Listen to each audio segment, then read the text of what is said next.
Rémerin-les-Putelanges était la dernière étape pour le sous-préfet Wassim Kamel dans sa tournée des 83 communes de l'arrondissement. Il a visité la boulangerie ouverte par Océane et Georgie le 28 mai 2024. Un projet de plus de 700 000 € subventionné à 50% par l'État à travers la DETR et par la région Grand Est. Aujourd'hui, ce commerce redonne de la vie au village. La boulangerie a été construite par la commune. On voulait à tout prix dynamiser notre centre-ville, notre petit centre-ville, notre centre-bourg. Et il fallait juste acheter le matériel. Et donc on demande un loyer qui est correct pour pouvoir rendre un service de proximité à toute la population de Rémerin-les-Putelanges et des alentours. Le jeune couple est encore en recherche de personnel. Deuxième point clé de la visite, le camping tenu par Cap Fun, Palais de Gaufrette. La société a repris le camping municipal en 2020. Aujourd'hui, il connaît du succès et est amené à s'agrandir. La directrice adjointe, Nadia Gilbert, a présenté la structure aux représentants de l'État. Wassim Kamel s'est ensuite entretenu avec une partie de l'équipe municipale. C'est des projets équilibrés et réfléchis sur chacun des 3 mandats. La ruralité, dans son équilibre, dans son attractivité, ressort très fortement. Donc il y a vraiment une composition démographique et sociale qui est très riche dans cette commune. Et bien évidemment pour l'État, c'est très satisfaisant. Autre point qui a été visité, la construction d'une aire avec des jeux en bois aux abords de l'étang. Un projet qui a coûté 110 000 €, subventionné à plus de 70% par le programme LEADER et par l'État à travers la DETR. Ils vont parfois étudier un petit peu ce que vous allez leur demander. Donc le but, c'est pas d'aller le plus vite possible, c'est vraiment de prendre votre temps avec, de vous faire plaisir avec, vous les laisser regarder et ensuite vous passez. Avancer à son rythme. Aucune performance à atteindre ni aucun record à battre. Ici, le but est de tisser une relation de confiance pour franchir différents obstacles. Catherine Fischer a lancé son parcours d'agilité avec ses alpagas dans sa ferme à Houndelin. Pour l'animal, c'est un moyen de se sociabiliser et de gagner en assurance. C'est un animal qui n'aime pas le contact physique. On a ce lien par rapport à la longe et on arrive à rentrer en connexion directe avec lui par ce biais. Et le fait qu'il accepte de nous suivre sur des obstacles, ça permet de savoir qui vous fait confiance. Et au fur et à mesure des parcours, on peut, et de la progression de l'alpaga et du meneur, on peut proposer des obstacles de plus en plus compliqués. Pour les meneurs, c'est une occasion de mieux connaître l'alpaga. Ici, c'est une première pour tout le monde. Ils font leur baptême du feu sur le parcours débutant. Les obstacles peuvent paraître simples, mais même une rangée de plots peut présenter une difficulté. Alors s'il ne veut pas avancer, ne pas hésiter du coup. On lui tire sur la longe, mais pas d'un coup sec. On lui tire sur la longe en faisant des petits mouvements comme ça, pour qu'il fasse un petit pas. Voilà. Voilà. Il a une bonne bouille et puis voilà, c'est vraiment apaisant. L'alpaga, il a quand même son petit caractère. Bon là, il y avait 3 alpagas et en fait, ils sont quand même tous les 3, ils étaient différents. Donc il faut essayer de le comprendre. Après plusieurs tours, les efforts sont récompensés. Chacun a eu droit à son diplôme pour cette première expérience de meneur d'alpaga. Et peut-être qu'un jour, l'un d'entre eux se lancera dans des concours d'agilité. Pour avoir mené aussi brillamment ton alpaga. La rénovation de vos façades avec Modern Habitat allie esthétique et une résistance garantie à toutes les intempéries. Radio Studio 1, 105.8, la radio qui pulse entre Beach et Sarreguemines. De la pop, du rock, des années 80 et une équipe qui vit la musique à fond. Radio Studio 1. Super Errorback vous accompagne au quotidien et par tous les temps. Un déménagement en vue, louez nos véhicules jusqu'à 20 mètres cubes. Et pour un coup d'éclat sans orage, direction la station de lavage. La météo avec U, commerçant autrement. Bonjour tout le monde, le temps sera encore incertain pour demain. Les éclaircies seront interrompues par les nuages et quelques averses parfois orageuses. Côté température, les minimales iront de 15 à 18 degrés et les maximales de 22 à 24 degrés. Demain nous fêtons les Annes et il fera jour de 5h54 à 21h21. Passez tous une belle journée et à demain.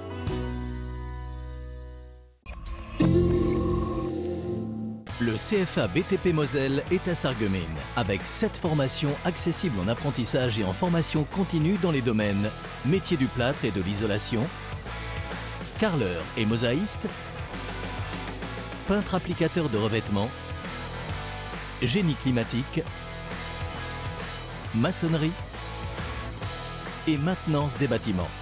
Inscription ouverte toute l'année par téléphone au 03 87 63 71 08. On était en tout 3 familles avec chacun des enfants en bas âge et une piscine dans la maison. Mes enfants ont dit Noah, il n'est pas avec nous, il n'est pas dans la maison. Je me lève et je me retourne. Je lui dis mais il est où Joey? Il s'avère que j'ai vu le corps de ma fille dans la piscine. Ça arrive aux bons parents aussi? Mais c'est les 10 minutes où il fallait pas. Chaque été, plus de 500 enfants sont victimes de noyades. Vous tenez à eux, ne les quittez pas des yeux. Le rayon fournil d'Intermarché Sarreguemines et Beach vous invite à une pause gourmande. Pain croustillant, croissant doré, tarte et gâteau du jour, chaque fournée embaume l'allée d'un parfum chaleureux. Et pour vos pauses déjeuner, une belle sélection de sandwichs frais, prêts à emporter. Du bon, du simple et toujours à prix juste. Intermarché, tous unis contre la vie chère.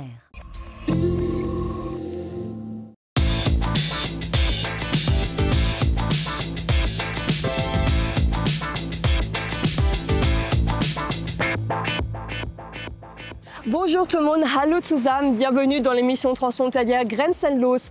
En ce mois d'octobre, nous avons décidé de suivre les camions poubelles pour savoir ce que devenaient exactement nos déchets une fois ramassés des deux côtés de la frontière, puisqu'il existe bel et bien une coopération entre la Moselle-Est et la Sarre. C'est ce que nous verrons aujourd'hui en direct de la centrale d'incinération d'Apfelfelsen à Saarbrück. Enquête aujourd'hui sur cette coopération transfrontalière dans la gestion et le traitement de nos déchets ménagers. Savez-vous que l'on échange nos sacs poubelles des deux côtés de la frontière? Et oui, depuis quelques années, certaines de nos ordures ménagères atterrissent ici, dans cette centrale d'incinération sarroise, l'une des deux que compte la Sarre. Que deviennent-ils une fois dans cette géante usine de traitement thermique? On a suivi leur parcours dans ce processus industriel jusqu'à leur reconversion. Une alternative à l'incinération, c'est la méthanisation. Une première unité s'est développée à Morsbach.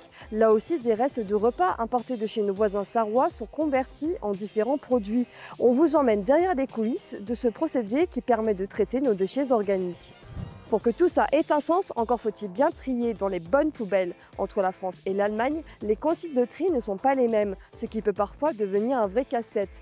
C'est ce que l'on verra dans le labo fait par Tom Kuchutsa. Heureusement, des solutions existent toutes simples, comme le système de bouteilles consignées pour bien trier. Peut-on vraiment parler d'un cercle vertueux pour notre environnement? Aucun effort à mener l'enquête. Donc un échange transfrontalier de déchets s'est mis en place très tôt entre la Moselle-Est et la Sarre. Le partenariat existe même depuis 2011, donc un sacré tas d'années. Qu'en est-il finalement aujourd'hui de ce partenariat? Alors pour en parler aujourd'hui, nous avons deux représentants des deux syndicats de la gestion et du traitement des déchets des deux côtés de la frontière. Donc notamment monsieur Jean-Philippe Sibert, donc du SIDEM, le syndicat mixte de transport et de traitement des déchets ménagers de Moselle-Est, et son homologue allemand, Marc Koch. Bonjour, hallo, de la Entsorgungsverband Saar. Donc bonjour à vous deux, willkommen bei uns. Bonjour. Est-ce que vous pouvez nous expliquer en quelques mots, c'est quoi le SIDEM? Alors le SIDEM, c'est, comme vous l'avez rappelé, le syndicat de transport et de traitement des déchets ménagers de Moselle-Est. Il regroupe à peu près 370 000 habitants sur un territoire qui va de l'Alsace-Bossu jusqu'au Bouzonvillois. Et donc il traite l'ensemble des déchets ménagers de l'ensemble des habitants de ce territoire. Merci beaucoup. Können Sie uns ein bisschen erklären in ein paar Wörtern, worum es geht, wenn wir über den Entsorgungsverband Saar sprechen? Ja, sehr gern. Der Entsorgungsverband Saar ist saarlandweit, also für das gesamte Land, für die kommunale Abwasser- und Abfallwirtschaft zuständig. Das entspricht etwa 1 Million Einwohner, wobei wir für 43 der 52 saarländischen Kommunen auch die operative Müllabfuhr tatsächlich in den einzelnen Orten koordinieren.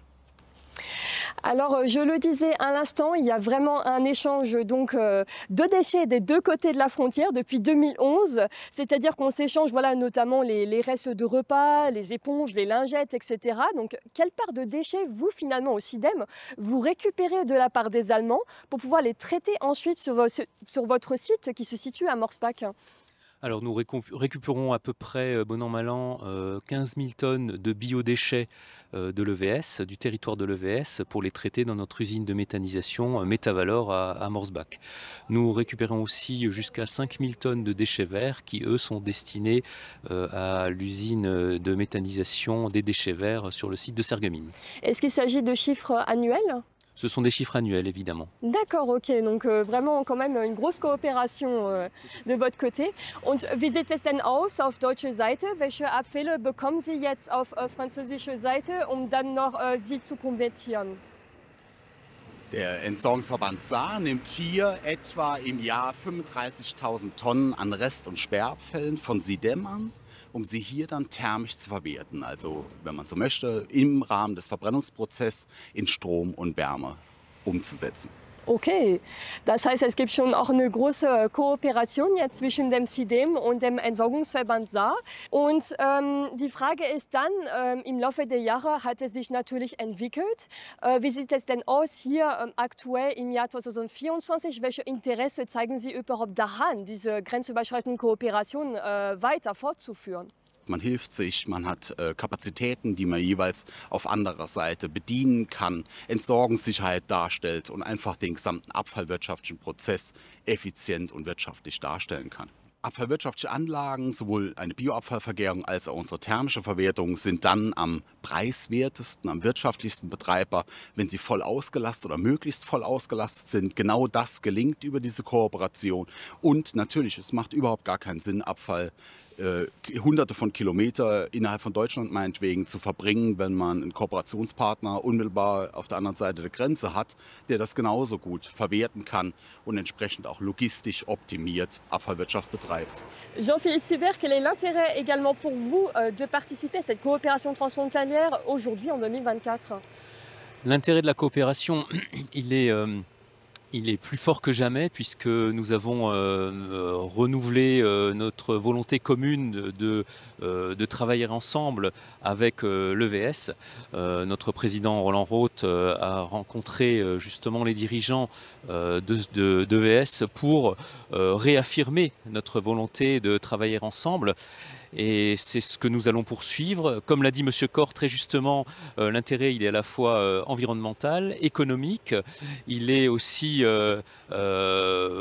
symbolique du point de vue de la coopération entre la France et l'Allemagne. C'est une coopération qui a été rendue possible par le droit européen et nous souhaitons la maintenir pour les années à venir. Vielen Dank, merci beaucoup pour avoir répondu à ces questions. Maintenant, on aimerait bien savoir ce que deviennent concrètement les déchets qui sont échangés des deux côtés de la frontière. Et c'est par ici, sur la centrale d'incinération d'Affa-Felsen à Saarbrück, que l'on va vous faire une visite guidée dans ce reportage d'Émilie Capodici. Située à Saarbrück-Ouest, la centrale d'incinération d'Affa-Felsen joue un rôle clé dans la gestion des déchets et la production d'énergie en Sarre. Détenue par le syndicat de gestion des déchets EVS et employant actuellement 72 personnes, la centrale est non seulement un site de traitement des déchets venant des deux côtés de la frontière, mais également une source d'électricité et de chauffage, puisqu'ici 80% des déchets sarrois font l'objet d'une valorisation énergétique. Der Abfall wird angeliefert in der Anlieferhalle. Die ist geschlossen, sodass kein Geruch von den LKWs nach draußen dringt. Wird dann in den Bunker abgeworfen, von dort mit dem Kran in den Prozess gehoben. Der Prozess ist thermisch, das heißt, der Abfall wird verbrannt. Der hat ungefähr einen Heizwert wie Braunkohle. Deswegen entsteht dabei Energie. Und die Schadstoffe, alles was biologischer Schadstoff ist, wird schon in dem Feuer verbrannt und die Schwermetalle werden ausgetrieben. La chaleur produite permet de générer de la vapeur. Cette vapeur est ensuite utilisée pour produire de l'électricité et de la chaleur à distance via la turbine. Vient ensuite la dernière étape du processus, le traitement des fumées rejetées pour limiter leur impact sur l'environnement. Die Gase, die bei der Verbrennung entstehen, die enthalten die ganzen Schadstoffe, die wir in der Gesellschaft in unseren Müll entsorgen und werden dann in einer vierstufigen Rauchgasreinigung gesäubert und abgeschieden und halten danach ganz strenge europäische Grenzwerte ein, die bei uns sogar noch einmal verschärft sind. Si les déchets acheminés à la centrale d'incinération proviennent des deux côtés de la frontière, l'énergie produite, elle, bénéficie au foyer sarrois uniquement, et ce, à hauteur d'environ 105 000 MWh chaque année.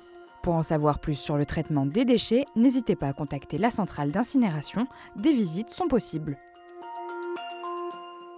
Alors le processus d'incinération ne se limite pas à une simple combustion de nos déchets puisque cette centrale permet également de produire de l'énergie. Herr Orloff, bonjour. Bonjour. Wer bekommt diese Energie, die in der Müllverbrennungsanlage produziert wird? Wir produzieren sowohl Strom, der wird ins allgemeine Stromnetz eingespeist, das heißt, alle, die Strom kaufen, können den auch dort kaufen. Und die Fernwärme, die wir produzieren, geht in das Fernwärmenetz der Saarschiene. Also an der Saar entlang gibt es eine zentrale Fernleitung und dort speisen wir die Fernwärme ein. Können auch französische Haushalte davon profitieren oder wie geht das dann? Soweit mir bekannt ist, gibt es keine Verbindung zwischen dem saarländischen Fernwärmenetz und den Netzen in Frankreich, sodass wir hier, obwohl wir nah an der Grenze sind, nur für die Saarländer die Fernwärme produzieren. Wie viele Haushalte können überhaupt diese Energie dann bekommen?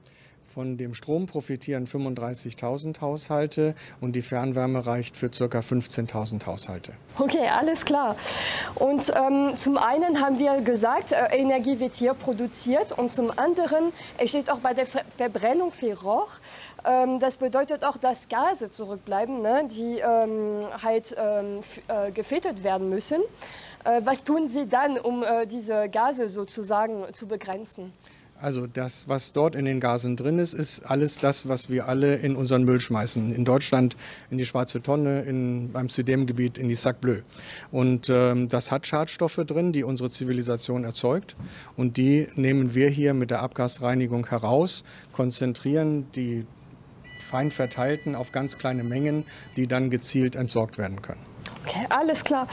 Und wie hoch sind eigentlich der Müll, der am Ende dann bleibt? Was tun Sie damit? Also von der Verbrennung entsteht auch der feste Rückstand, Schlacke oder Asche nennt man das. Und der wird aufbereitet, die ganzen Metalle, die drin sind, werden herausgenommen und aus dem Rest wird ein güteüberwachter Baustoff gemacht. In Deutschland werden solche Ersatzbaustoffe in verschiedenen Baustellen eingesetzt. Et justement, à seulement quelques kilomètres d'ici se trouve une unité de méthanisation à Morsbach. Elle traite justement les biodéchets et les déchets verts qui sont apportés depuis la Sarre. Et c'est justement ce site que l'on va aller voir ensemble. Il est géré actuellement par le SIDEM. Alors comment ça fonctionne concrètement? C'est ce que l'on va voir dans ce reportage d'Émilie Capodici. C'est à Morsbach que le centre Métavalor, géré par le SIDEM, valorise depuis 2011 les biodéchets grâce à un processus de méthanisation. Tout commence par la réception de 4 types de flux, les déchets provenant de la collecte des sacs verts en France et des poubelles vertes du Land de Sarre, les biodéchets en vrac et biodéchets liquides provenant de la restauration et du commerce, ainsi que les déchets verts issus des déchetteries. Les biodéchets sont d'abord triés pour éliminer les éléments indésirables comme les métaux et les plastiques. Cette étape est cruciale pour garantir la qualité du compost et la bonne marche de la méthanisation. On prépare donc un mélange des différents flux solides auquel on va ajouter par la suite une partie des résidus de la méthanisation puisque, comme je le disais tout à l'heure, c'est un processus biologique. Donc on va ajouter les bactéries qui vont grignoter la matière organique et la transformer en gaz. Donc on va effectuer ce mélange dans une installation qu'on appelle la mélangeuse, dans laquelle on fait vraiment une recette de cuisine à partir des biodéchets solides, des biodéchets liquides issus de la méthanisation, et puis également un petit peu d'eau, un petit peu d'autres composants. Ce mélange est ensuite placé dans un digesteur pendant environ 3 semaines.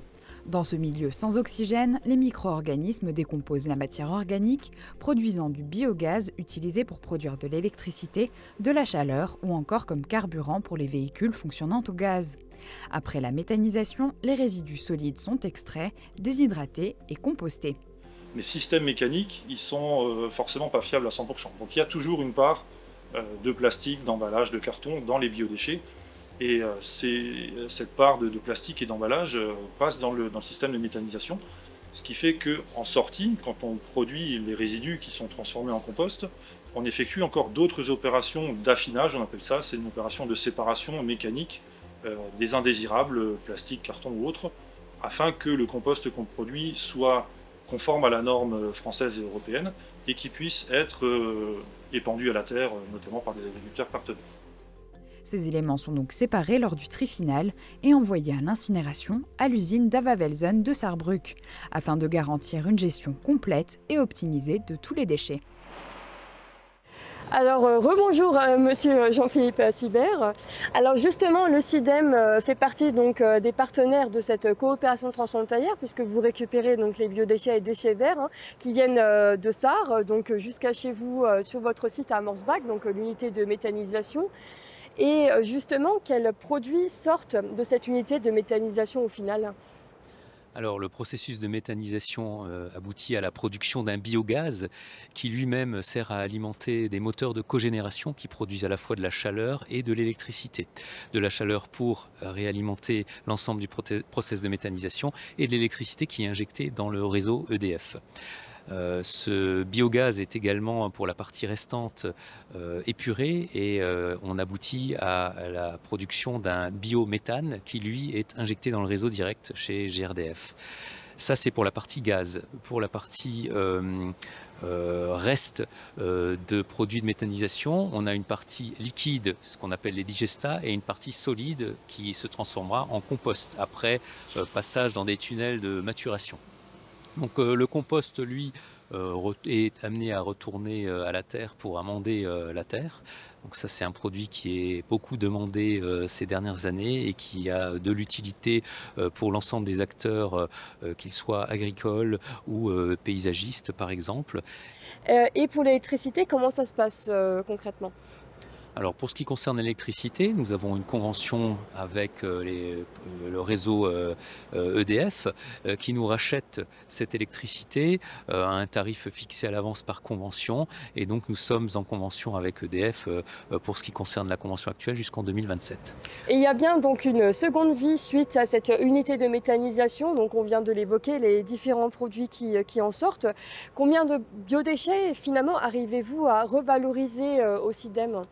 Alors nous avons une capacité de 45 000 tonnes d'intrants par an de biodéchets, dont 15 000 proviennent à peu près de notre partenaire allemand EVS. Et nous travaillons donc avec une masse totale de produits de 45 000 tonnes, de laquelle il faut retirer un certain nombre d'indésirables, puisque le tri n'est pas toujours bien fait à la source, pour ce qui concerne la partie récupérée en France dans les sacs verts. Et donc le processus aboutit in fine à un traitement d'une trentaine de milliers de tonnes de biodéchets. Justement, vous parliez à l'instant de tri pour que tous ces deux processus de traitement fonctionnent, que ce soit au niveau du SIDEM pour l'unité de méthanisation, mais aussi ici au niveau de la centrale d'incinération d'Ava-Velzen à Saarbrück. Encore faut-il que ces déchets soient bien triés à l'avance par tous les foyers en Sarre et en Moselle-Est. Poubelle noire, bleue, jaune, sac orange, c'est parfois un peu le casse-tête. Tom Koschutza a tenté d'être l'élève modèle et ce n'est pas vraiment gagné puisque voilà, il y a quand même certaines différences entre la France et l'Allemagne. Retour sur son expérience dans le labo spécial tri des déchets.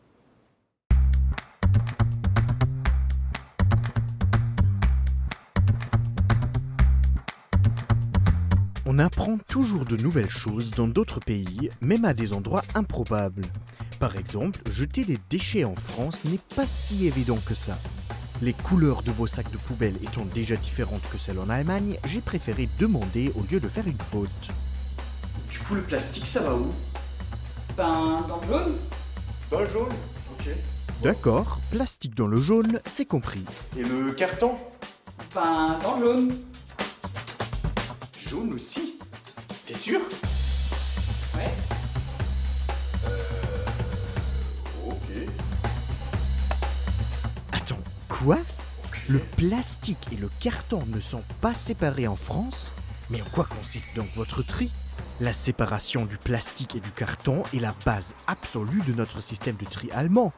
Les couleurs ne sont pas identiques partout, mais généralement, le plastique et l'aluminium vont dans le jaune, le papier et le carton dans le bleu et le reste dans le noir.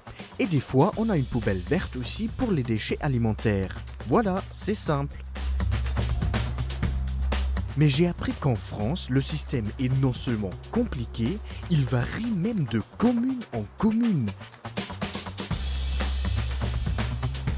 J'en ai trouvé une par exemple où le tri se fait presque comme en Allemagne. Le plastique dans le jaune et le carton dans le bleu, sauf qu'ici, c'est aux habitants de se déplacer à des grandes poubelles publiques au lieu d'avoir ses propres poubelles devant la maison.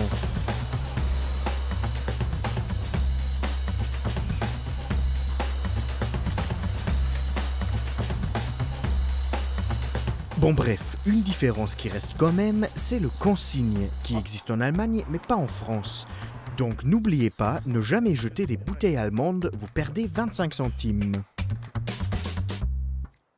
Pour que tout le monde s'y retrouve justement sur le tri des déchets des deux côtés de la frontière, la Edzorgungsverband Saar a publié juste devant moi un guide pour les consignes de tri. Ça permet justement de s'y retrouver un peu plus.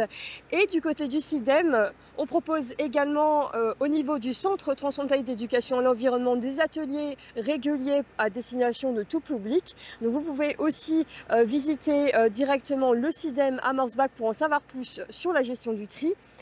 Et s'il y a bien une action qui est déjà répandue en Allemagne par rapport au tri des déchets, c'est les bouteilles consignées.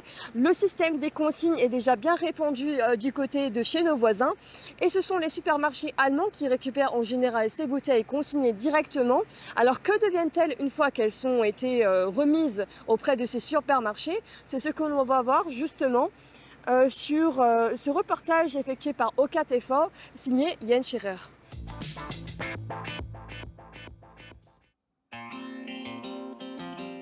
Afin d'éviter les déchets inutiles et d'économiser les matières premières, il existe en Allemagne un système de consigne pour les canettes, les bouteilles en verre ou en plastique. Les clients peuvent déposer tous les récipients portant le symbole de la consigne au distributeur automatique des supermarchés. Ils sont crédités de 15 ou 25 centimes par bouteille. Les distributeurs automatiques sont gérés par le personnel des supermarchés concernés. Pour nettoyer et préparer l'installation, les collaborateurs ont besoin d'environ 2 heures par jour. Une fois les bouteilles déposées dans le distributeur, un long processus de recyclage commence. Die werden sortiert als Glasflaschen oder als Plastikflaschen. Das sind mehrere, also 2 Arbeitsgänge. Werden gepresst oder auf einen Tisch gestellt. Das sind die Glasflaschen. Und dann werden sie sortiert in die einzelnen Kisten und kommen wieder zurück an die jeweiligen Firmen.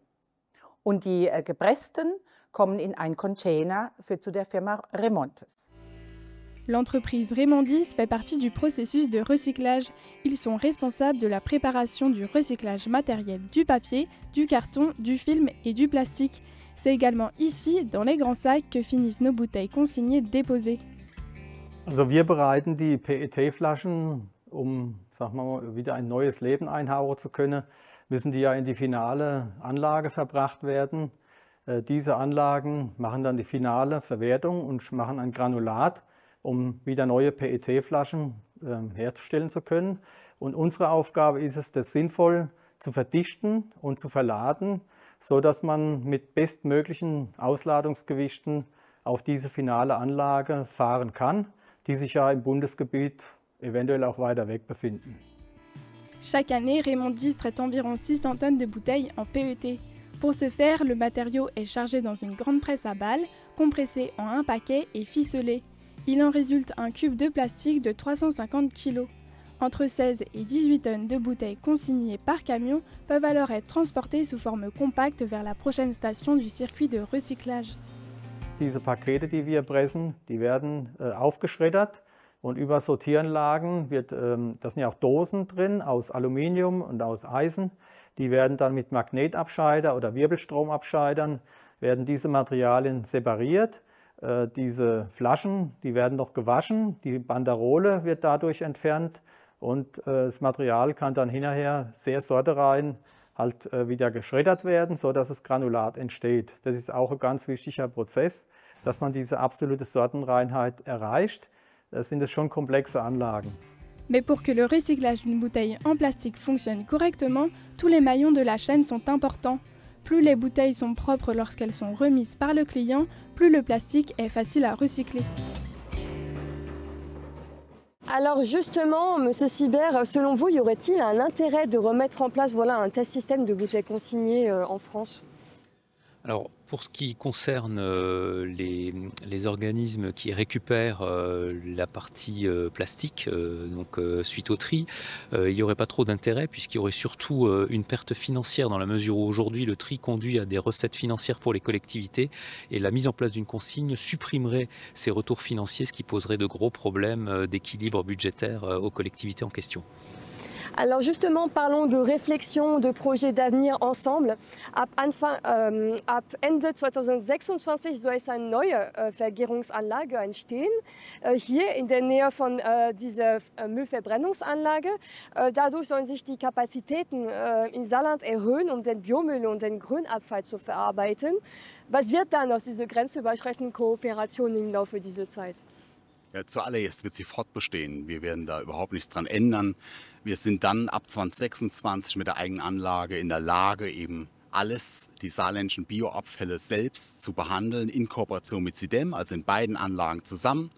Und das gibt uns einfach eine ganz, ganz große Entsorgungssicherheit und auch Variabilität, was dann die Massen angeht. Und eventuell auch ein Ausfallverbund. Also wenn eine Anlage ein technisches Problem hat, dann kann die andere aushelfen. Und so sehen wir das eher als eine Vertiefung der Kooperation, weil wir einfach in diesem technischen Konstrukt noch mehr Säulen haben, auf die zurückgegriffen werden kann.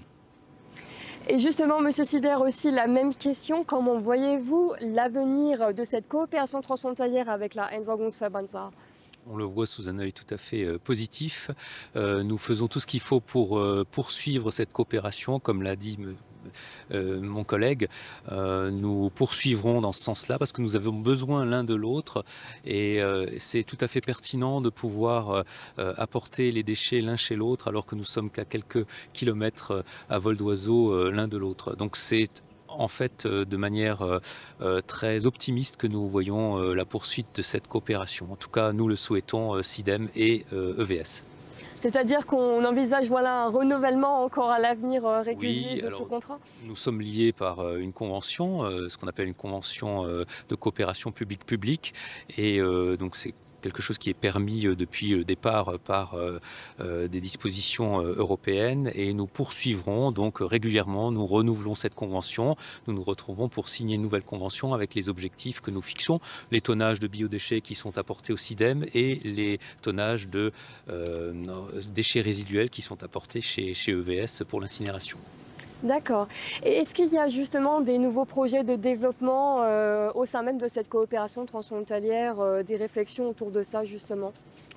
On va déjà poursuivre ce que nous faisons puisque aujourd'hui la spécialité du SIDEM c'est la méthanisation des biodéchets. EVS est placé sur le champ de l'incinération.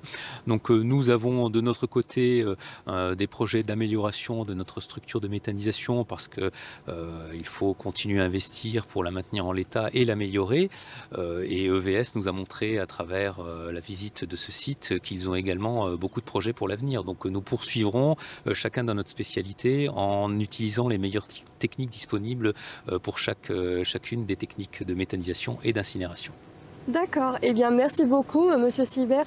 Vielen Dank, Herr Koch, für die Teilnahme an unserer grenzüberschreitenden Sendung von Oktober. Merci beaucoup, Monsieur Sibert, pour cette participation à l'émission transfrontalière du mois d'octobre. Alors bien sûr, il reste encore des efforts à faire en matière de tri et de gestion de traitement des déchets.